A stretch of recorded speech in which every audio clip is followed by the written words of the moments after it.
नमस्कार दोस्तों, मेरे YouTube चैनल पर आपका हार्दिक स्वागत है। जैसा कि आप लिखा हुआ देख रहे हैं कि आज हम उसने कहा था कहानी, जिसके लेखक चंद्रधर शर्मा गुलेरी हैं, उसके चौथे अंक का अध्ययन करेंगे। इससे पहले हमने इसके 3 अंकों का अध्ययन कर लिया है। अगर आपको ये वीडियो पसंद आता है तो लाइक, शेयर और सब्सक्राइब करना ना भूलें। चलिए आज के इस वीडियो में हम इस कहानी का चौथा अंक शुरू करते हैं बिना किसी देर के। चौथा अंक है कहानी का, होश में आओ, कयामत आई और लप्टन साहब की वर्दी पहनकर आई है। क्या?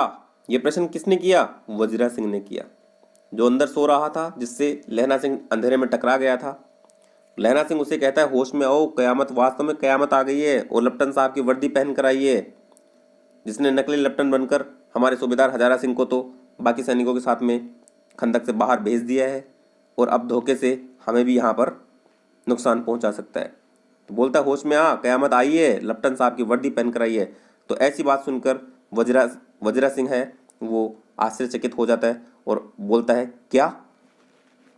लप्टन साहब या तो मारे गए हैं या कैद हो गए हैं। ये लहना सिंह बोल रहा है वजीरा सिंह से। उनकी वर्दी पहनकर यह कोई जर्मन आया है। सूबेदार ने इसका मुंह नहीं देखा, मैंने देखा है और बातें की हैं। साफ उर्दू बोलता है, पर किताबी उर्दू, और मुझे पीने को सिगरेट भी दिया है। तो अब ये किसने कहा? वजीरा सिंह ने।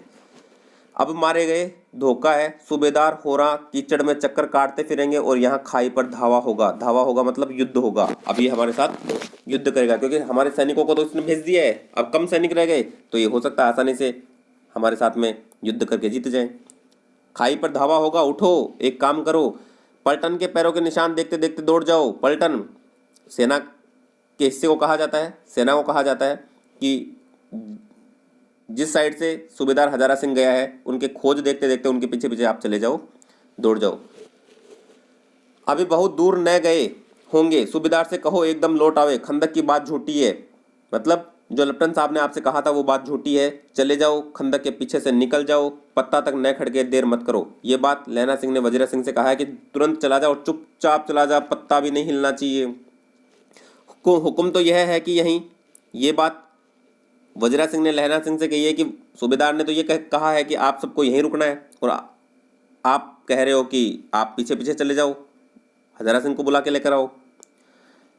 तो गुस्से में आकर लहना सिंह वजीरा सिंह से कहता है, ऐसी तैसी हुक्म की, मेरा हुक्म जमादार लहना सिंह, जो इस वक्त यहाँ सबसे बड़ा अफसर है, उसका हुक्म। मैं लप्टन साहब की खबर लेता हूँ।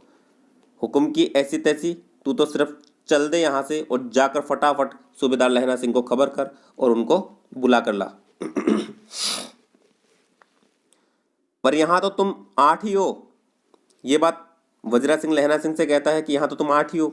8 नहीं, 10 लाख बोल। एक अकाल या सिख 1.25 लाख के बराबर होता है, और 1.25 लाख के बराबर होता है, तो 8 किसके बराबर हो गए? 10 लाख के बराबर हो गए। एक अकाल या सिख 1.25 लाख के बराबर होता है। चले जाओ। लौटकर खाई के मुहाने पर लहना सिंह दीवार से चिपक गया।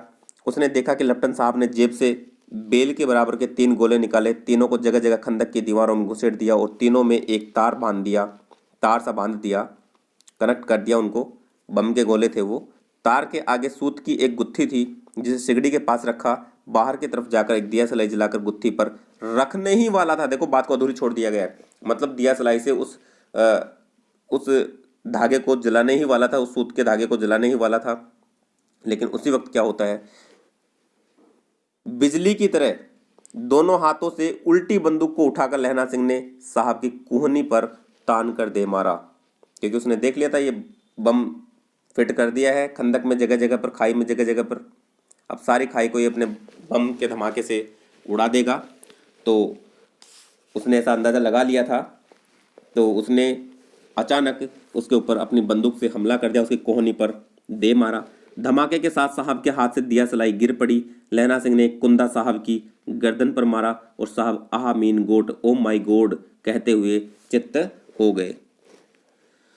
लहना सिंह ने तीनों गोले बीन कर खंदक के बाहर फेंके और साहब को घसीट कर सिगड़ी के पास लिटाया। जेबों की तलाशी ली, 3-4 लिफाफे और एक डायरी निकालकर उन्हें अपनी जेब के हवाले कर लिया। उसकी जांच कर लिया, उसमें उसके पास जो कुछ भी मिला उसे अपने पास रख लिया। लहना साहब की मूर्छा हटी। जैसे ही साहब होश में आए, लहना सिंह हंसकर बोला, क्यों लपटन साहब, मिजाज कैसा है, मतलब कैसे हो, हालचाल कैसा है? आज मैंने बहुत बातें सीखी हैं। यह सीखा कि सिख सिगरेट पीते हैं। कहने का मतलब सिख धर्म के जो लोग होते हैं वो नशा नहीं करते, तंबाकू वगैरह नहीं पीते हैं।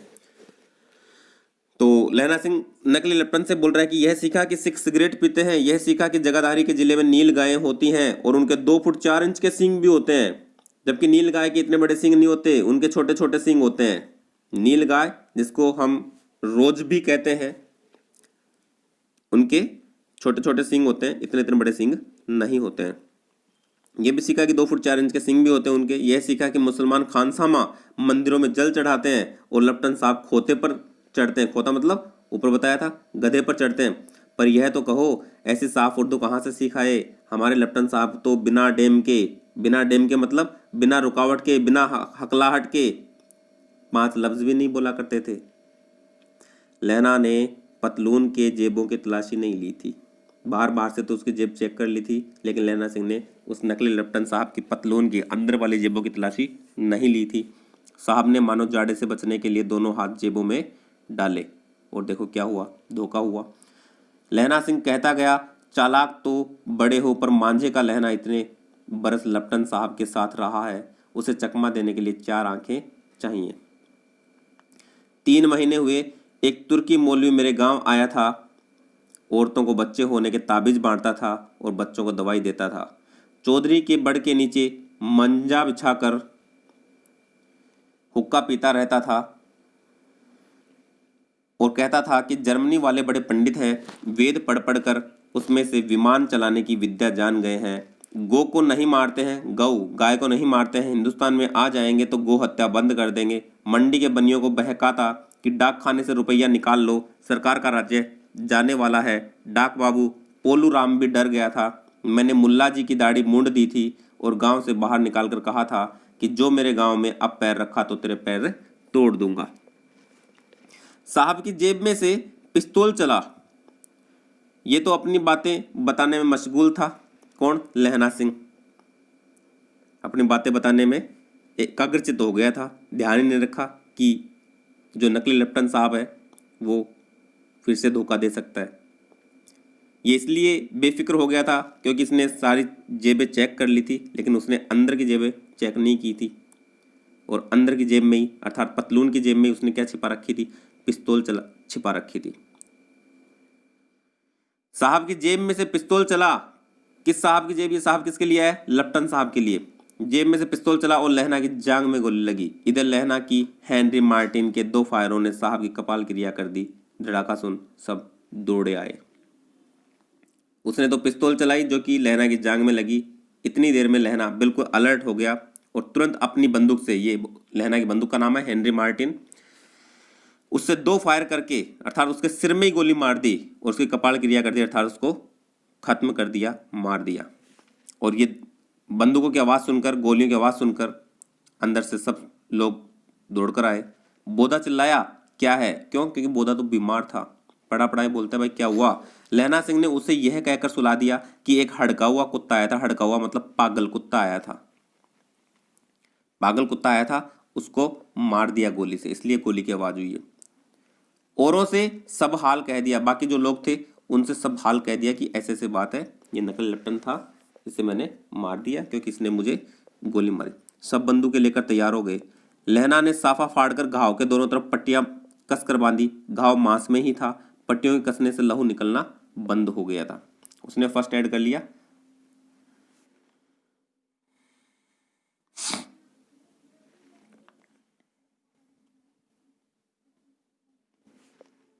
बंद हो गया। इतने में 70 जर्मन चिल्लाकर खाई में घुस पड़े। सिखों की बंदूकों की बाढ़ ने पहले धावे को रोका, दूसरे को रोका, पर यहाँ थे 8।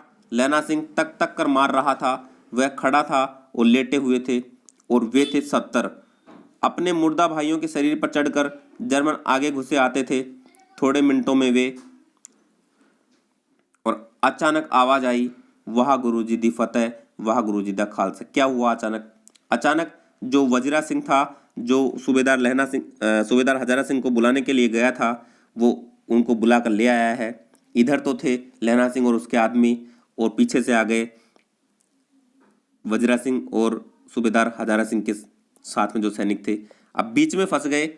जो शत्रु सैनिक थे, जर्मनी के सैनिक थे, वो बीच में फंस गए।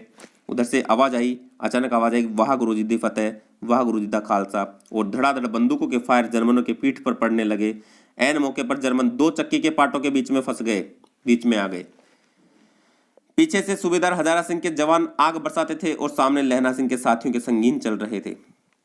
संगीन देखो किसे कहते हैं, जब शत्रु सैनिक बिल्कुल पास आ जाते हैं तो बंदूक चलाई नहीं जाती है, गोलियां नहीं चलाई जाती हैं। बंदूक के आगे एक चाकू नुमा, छुरी नुमा एक लोहे का हथियार होता है, उसी से व्यक्ति को मार दिया जाता है। बिल्कुल जब शत्रु बिल्कुल पास आ जाता है तब इसको घुसा घुसा कर मार दिया जाता है, उसे संगीन कहा गया है। तो आगे से लहना सिंह के साथियों के क्या चल रहे थे, संगीन चल रहे थे, और पीछे से हजारा सिंह के जवानों के द्वारा गोलियां बरसाई जा रही थी, बम फेंके जा रहे थे। पास आने पर पीछे वालों ने भी संगीन पिरोना शुरू कर दिया। एक किलकारी और अकाल खादी फौज आई, वाह गुरुजी दी फतेह, वाह गुरुजी दा खालसा, सत श्री अकाल पुरुष, और लड़ाई क्या हो गई, खत्म हो गई। सभी लोगों को मार दिया गया, घायल कर दिया गया। 63 जर्मन या तो खेत रहे थे या करा रहे थे। खेत रहे मतलब मर गए थे, या करा रहे थे कहने का मतलब बहुत ज़्यादा घायल हो गए थे। सिखों में 15 के प्राण गए थे। सिखों में कितने लोग मरे थे, 15 लोग मर गए थे। सूबेदार के दाहिने कंधे में से गोली आर पार निकल गई थी। सूबेदार कौन, हजारा सिंह। हजारा सिंह के दाहिने कंधे में, देखो दाहिने कंधे में गोली आर पार निकल गई थी। लहना सिंह की पसली में एक गोली लगी थी, पहले उसकी जांग में गोली लगी हुई है, उसके बावजूद वो युद्ध कर रहा है। अब इस युद्ध में उसकी पसली में भी एक गोली लग गई है। उसने घाव को खंदक की गीली मिट्टी से पूर लिया और बाकी का साफा कसकर कमरबंद की तरह लपेट लिया। कहाँ, पसली की गोली के ऊपर। जहाँ पसली में गोली लगी है वहाँ पर उसने जो बचा हुआ साफा था, क्योंकि उसी साफे को फाड़कर उसने जांग के ऊपर भी बांध रखा था, और अब जो बचा हुआ साफा था उसे उस पसली की गोली के ऊपर कमरबंद की तरह लपेट लेता है और घाव के ऊपर मिट्टी भी डाल देता ताकि खून बंद हो जाए। ये फर्स्ट एड हुआ करते थे पहले के समय, इसी प्रकार से लोग फर्स्ट एड किया करते थे। जहाँ भी खून आता था मिट्टी डाल लिया करते थे। किसी को खबर न हुई कि लहना को दूसरा घाव भारी घाव लगा है। जांग का घाव था, वो चलने वाला था, वो सही भी हो सकता है, लेकिन जब पसली में लग जाती है ना गोली, तब वो बड़ा खतरनाक हो सकता है, जान ले सकता है, और ऐसा ही हुआ भी था। लड़ाई के समय चांद निकल आया था, ऐसा चांद जिसके प्रकाश से संस्कृत कवियों का दिया हुआ क्षय नाम सार्थक होता है। क्षय का मतलब होता है नष्ट होने वाला, नाम सार्थक होता है। और हवा ऐसी चल रही थी जैसी बाण भट्ट की भाषा में दंत वीणोपदेशाचार्य कहलाती, दांतों को ठिठुरा देने वाली। वजीरा सिंह कह रहा था कि कैसे मन भर फ्रांस की भूमि मेरे बूटों से चिपक रही थी। अब युद्ध समाप्त हो गया, अभी अपनी अपनी बातें कर रहे हैं कि मैं इस प्रकार से गया था, मैं गया था कीचड़ में, मेरे जूते धंस गए थे, मन भर मेरी जो फ्रांस की भूमि की जो मिट्टी है वो बूटों में अर्थात जूतों में चिपक रही थी। बूटे कहा, बूटो किसके लिए है, जूतों के लिए। जब मैं दौड़ा सूबेदार के पीछे गया था, सूबेदार लहना सिंह से सारा हाल सुन और कागजात पाकर वे उसकी तुरंत बुद्धि को सराह रहे थे, उसकी प्रशंसा कर रहे थे। वास्तव में यार लहना, तूने हम सबको बचा लिया है, और कह रहे थे कि तू न होता तो आज सब मारे जाते, और वास्तव में मारे जाते। इस लड़ाई की आवाज़ 3 मील दाहिने ओर की खाई वालों ने सुन ली थी। उन्होंने पीछे टेलीफोन कर दिया था। वहां से झटपट 2 डॉक्टर और 2 बीमार ढोने की गाड़ियां चली, जो कोई 1.5 घंटे के अंदर आ पहुंची। फील्ड अस्पताल नज़दीक था, सुबह होते होते वहां पहुंच जाएंगे, इसलिए मामूली पट्टी बांधकर एक गाड़ी में घायल लिटाए गए और दूसरी में लाशें रखी गई। सूबेदार ने लहना सिंह की जांग में पट्टी बंधवानी चाहिए, पर उसने यह कहकर टाल दिया कि थोड़ा घाव है, सवेरे देखा जाएगा। बोदा सिंह ज्वर में बर्रा रहा था, अर्थात बड़बड़ा रहा था। वह गाड़ी में लिटाया गया। लहना को छोड़कर सूबेदार जाते नहीं थे।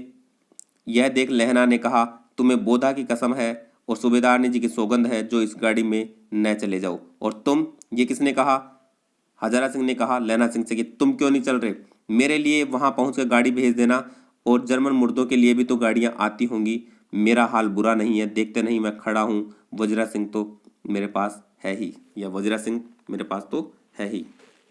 अच्छा, पर बात अधूरी छोड़कर बोधा गाड़ी पर लेट गया। भला आप भी चढ़ जाओ, सुनिए तो सूबेदारनी होरा को चिट्ठी लिखो तो मेरा मत्था टेकना लिख देना, और जब घर जाओ तो ये कह देना कि मुझसे जो उसने कहा था वह मैंने कर दिया है। जो उसने मुझे कहा था वह मैंने कर दिया है।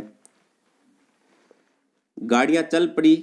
सूबेदार ने चढ़ते चढ़ते लहना का हाथ पकड़कर कहा, तैने मेरे और बोधा के प्राण बचाए हैं, लिखना कैसा, साथ ही घर चलेंगे। अपनी सूबेदारनी को तू ही कह देना उसने क्या कहा था। देखो, यहीं से इस कहानी का शीर्षक लिया गया है, उसने कहा था। ऊपर आया ना, मुझसे जो उसने कहा था, यहीं से इस कहानी का शीर्षक उठाया गया है, वो मैंने कर दिया। तो ये बोलता है तू खुद साथ चलना और तू खुद ही सूबेदारनी को कह देना कि उसने क्या तेरे को कहा था, मुझे नहीं पता है।